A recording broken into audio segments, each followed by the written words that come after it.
শতাব্দীকাল পর্যন্ত শাসনের নামে শোষণ করা হয়েছে।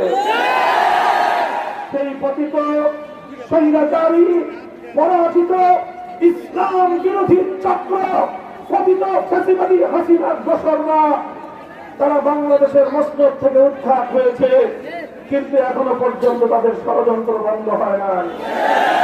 এজন্য আমি বলি আমাদেরকে সজাগ থাকতে হবে, সতর্ক থাকতে হবে। শেখ হাসিনা চেয়েছিল বাংলাদেশকে হিন্দুত্ববাদে দীক্ষিত করতে। আমরা বাংলাদেশের মানুষ, আমাদের হাজার বছরের ঐতিহ্য, একদিকে যেমন সাম্প্রদায়িক সম্প্রীতির ইতিহাস, আমাদের ইতিহাস সম্প্রীতির ইতিহাস, আমরা প্রত্যেকটি সংখ্যালঘু জাতির সব ধরনের অধিকারের নিশ্চয়তা প্রদান করি। হিন্দু, বৌদ্ধ, খ্রিস্টান সহ যত সংখ্যালঘু সম্প্রদায় রয়েছে